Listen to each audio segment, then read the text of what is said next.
Hello friends, कैसे हैं आप। ये जो आर्टिकल है आपका वो है चबाहार पोर्ट पे। ये देखिए ईरान में सिचुएटेड है और इसका बहुत ज़्यादा इम्पोर्टेंस है इंडिया के लिए। इसका जो लोकेशन अगर आप देखो तो ये रहा चबाहार पोर्ट और देख सकते हैं आपके ये कितना स्ट्रेटेजिक लोकेशन है इंडिया के लिए। अगर वो सेंट्रल एशिया जाना चाहे या अफ़गानिस्तान जाना चाहे या फिर आपका नॉर्डिक कंट्रीज़ जाना चाहे तो ये एक इम्पॉर्टेंट सोर्स ऑफ ट्रांजिट है इंडिया के लिए। और इसका इम्पोर्टेंस इसलिए भी ज़्यादा है क्योंकि हमारा पाकिस्तान जो है, ठीक है, हमारे जो नेबर है पाकिस्तान, वो हमेशा इंडिया के लिए एक बाधा क्रिएट करते हैं, एक प्रॉब्लम क्रिएट करते हैं, हमें इजी ट्रांजिट नहीं देते हैं। तो इसलिए हम ये चबाहार पोर्ट के थ्रू ईरान होते हुए जा सकते हैं, जो आपका मिडिल ईस्ट हो गया, सेंट्रल एशिया हो गया, अफ़गानिस्तान हो गया या रसिया हो गया। तो इसलिए ये इम्पॉर्टेंट है। ये जो रेड लाइन है आपका, ये आपका रेल कॉरिडोर दिखा रहा है और ये जो येलो आपका लाइन है ये आपका नॉर्थ साउथ ट्रांसपोर्ट कॉरिडोर दिखा रहा है, जिससे कि हम मॉस्को तक जा सकते हैं।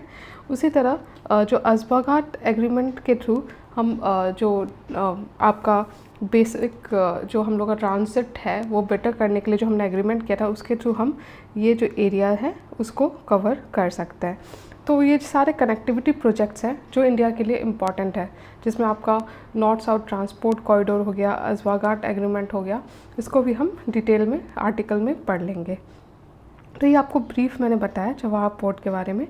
देखिए ये जो चबाहार पोर्ट है ये ईरान में है और जो नॉर्थ साउथ ट्रांसपोर्ट कॉरिडोर का एक इम्पॉर्टेंट पार्ट है, इसलिए भी ये न्यूज़ में है। इसका जो लोकेशन है जैसा मैंने दिखाया आपका, ये साउथ ईस्ट ईरान में है और ये लोकेटेड है इन सिस्तान एंड बालूचिस्तान प्रोविंस।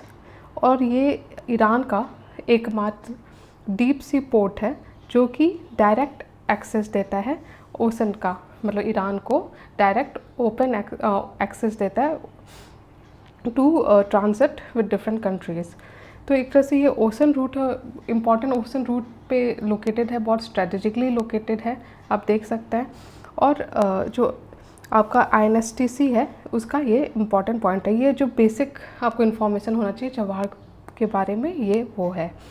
अब बात करते हैं कि अगर अफ़गानिस्तान के एंगल से हम देखें तो भी ये पोर्ट इम्पॉर्टेंट है, क्योंकि जैसे हम जरांज दिलाराम हाईवे की बात करें या rail line from Chabahar port to Zahedan की बात करें, ये सारे जो रूट्स या हाईवेज़ हैं ये हमें इजी एक्सेस देता है अफ़गानिस्तान में। और हम जो अफ़गानिस्तान में कंस्ट्रक्शन कर रहे हैं, जैसे सलमा डैम हो गया या वहाँ का पार्लियामेंट हो गया, तो उसमें ये हमारा हेल्प करेगा।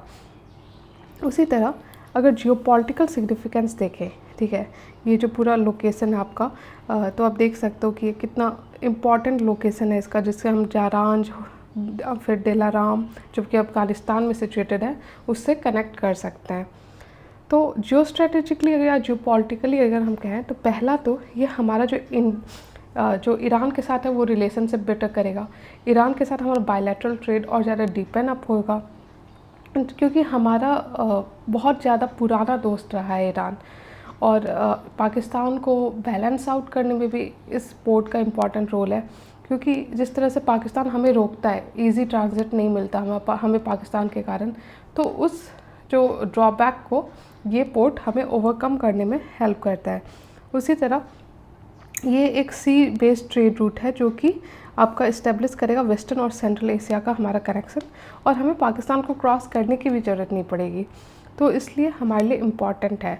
और साथ में जो ये पोर्ट है आपका शहीद बेस्टी पोर्ट है चबाहार का इन ईरान, ये एक बहुत ज़्यादा की रोल प्ले करेगा इन अफ़गानिस्तान, जैसा मैंने बताया। तीसरा स्ट्रेटेजिक इम्पॉर्टेंस, क्योंकि आपको पता है चाइना जो है अपना फुटप्रिंट बढ़ाना चाहता है इस एरिया में, तो उसको हम लोग को ओवरकम करने के लिए, चाइना को कंटेन करने के लिए हमें ऐसे पोर्ट्स या हमें ऐसे बायलैटरल रिलेशंस या जो डिफरेंट आइलैंड्स हैं जैसे मालदीव्स हो गया या बाकी कंट्रीज़ जो कि इंडियन ओशन में हैं, उनके साथ हमें रिलेशनशिप स्ट्रॉन्गर करना पड़ेगा, क्योंकि चाइना अपना फुटप्रिंट पूरे इंडियन ओशन में बढ़ाने की कोशिश कर रहा है।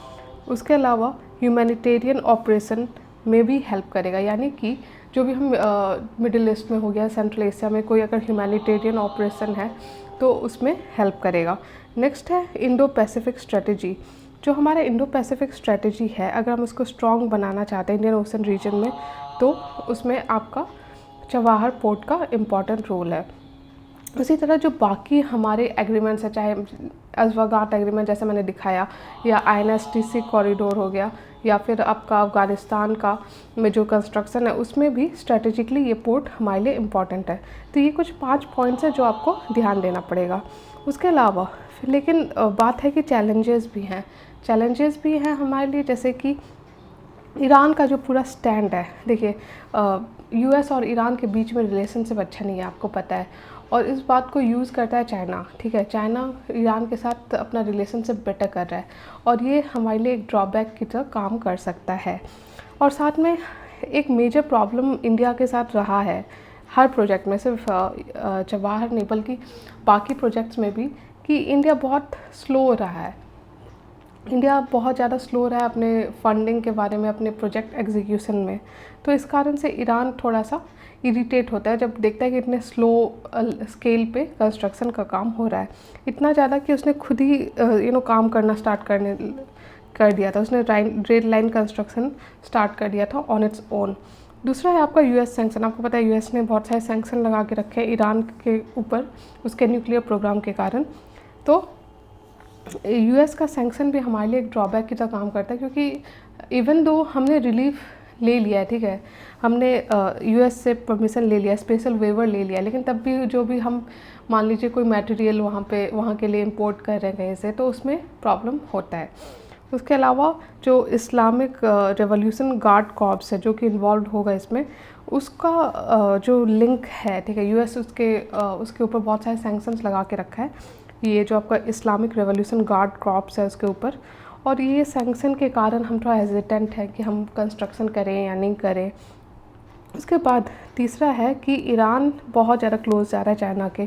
जैसा मैंने कहा कि चाइना अपना फुटप्रिंट हर जगह बढ़ा रहा है, और उन देशों के साथ ज़्यादा उसका डीपर हो रहा है रिलेशनशिप जो कि एंटी US है, या US का बहुत सारा सैंक्शन लगा हुआ हो, जैसे कि आपका ईरान हो गया या रसिया हो गया।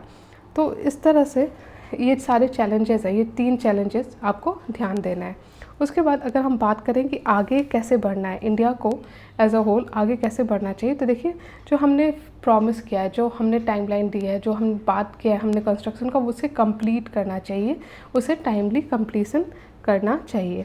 दूसरा है कि इंडिया को एक बैलेंसर की तरह वो रोल प्ले कर सकता है कि US और ईरान के बीच में रिलेशनशिप अच्छा है, लेकिन हो सकता है इंडिया एक रोल प्ले करे कि दोनों के बीच में रिलेशनशिप बेटर हो सके, क्योंकि जो स्ट्रेटजी और वर्ल्ड पॉलिटिक्स में कुछ भी स्टैटिक नहीं है, चीज़ें चेंज हो सकती हैं।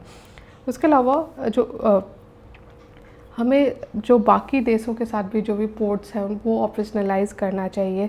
साथ में हमें जो एक्सटेंडेड नेबरहुड, देखिए ईरान, अफ़गानिस्तान, ये सब हमारे एक्सटेंडेड नेबरहुड में आता है। मतलब नेबरहुड तो जो हमारे नेबरिंग कंट्रीज़ है, लेकिन थोड़ा दूर, मतलब नेबर्स के अलावा जो थोड़े दूर कंट्रीज़ हैं, जैसे कि आपका ईरान हो गया, अफ़गानिस्तान आ गया, ये हमारे एक्सटेंडेड नेबरहुड में होगा, और उनके साथ भी हमें बेटर करके रखने की ज़रूरत है अपना रिलेशनशिप। और स्पेशली ईरान, क्योंकि हमें ट्रांजिट के लिए इम्पॉर्टेंट है ईरान, एनर्जी सिक्योरिटी के लिए हमारे लिए इम्पॉर्टेंट है, बहुत सारा हमारा जो एनर्जी सप्लाई है वो वहाँ से होता है। तो इस बात को ध्यान में रख के इंडिया को आगे बढ़ना पड़ेगा। अगर हम INSTC की बात करें तो ये एक मल्टी मॉडल ट्रांसपोर्टेशन नेटवर्क है, ठीक है।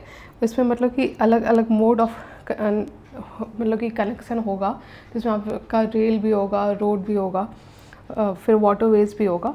ये 7200 किलोमीटर का होगा, और इससे क्या होगा कि रसिया, इंडिया, ईरान जैसे देश कनेक्टेड हो जाएंगे।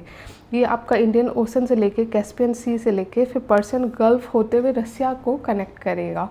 साथ में इसके 13 मेंबर हैं, और आपको पता है कि ये इंडिया को बेटर कनेक्टिविटी देगा टुवर्ड्स रसिया या फिर नॉर्डिक कंट्री। अगर हम इंडिया के सिग्निफिकेंस के बारे में बात करें कि इंडिया के लिए किस तरह से ये पोर्ट से, ये जो पूरा INSTC है ये क्या सिग्निफिकेंट रखता है, तो देखिए पहले तो जो हमारा कैरेज कॉस्ट है वो कम हो जाएगा। जो ट्रांजिट टाइम है, टाइम और कॉस्ट ये इंपॉर्टेंट फैक्टर है, और ये दोनों हमारे कम हो जाएंगे। दूसरा कि हमें बेटर एक्सेस देगा इन सेंट्रल एशिया, और साथ में हमारे नॉर्डिक कंट्रीज़, बाल्टिक रीजन, मतलब ये जो पूरा यूरोपियन रीजन हो या रशियन या यूरेशियन रीजन हो, इस पूरे एरिया में हमें बेटर कनेक्शन मिलेगा। तीसरा कि जो हमारा करंट ट्रेडिंग पार्टनर्स है उस पर डिपेंडेंस घटेगा, क्योंकि हम अपने जो भी इंपोर्ट है उसको डाइवर्सिफाई कर पाएंगे। तो हम इस तरह से अपने सप्लाई लाइन को और ज़्यादा मजबूत कर पाएंगे। उसी तरह ये एक तरह से हम देखें तो चाइना के बेल्ट एंड रोड इनिशिएटिव या चाइना को कंटेन करने के लिए एक इंडिया के लिए अच्छा स्टेप होगा। इसी में हम लोग बाकी भी कॉरिडोर प्लान कर रहे हैं, जैसे कि चेन्नई व्लादिवोस्टॉक मैरीटाइम कॉरिडोर, फिर इंडियाज़ अरेबियन मेडिटेरेनियन कॉरिडोर। ये सारे देखिए ट्रांजिट के रूट्स हैं जो कि हमें ओवरऑल बेटर कनेक्ट करेंगे वर्ल्ड से, और हम अपने डाइवर्सिफाई कर पाएंगे अपने इंपोर्ट के साथ साथ अपने एक्सपोर्ट्स को भी, अपने एनर्जी को और ज़्यादा सिक्योर कर पाएंगे। ये सारे कुछ और पॉइंट्स हैं जो आप मेंशन कर सकते हो अगर ऐसा कोई क्वेश्चन आए तो आई होप आपको वीडियो अच्छा लग रहा है, पूरी वीडियो अच्छे से समझ में भी आ गई हो। अगर वीडियो अच्छा लग रहा है और समझ में भी आ रहा है तो प्लीज़ लाइक कीजिए और मेरे चैनल को सब्सक्राइब कीजिए। Thank you.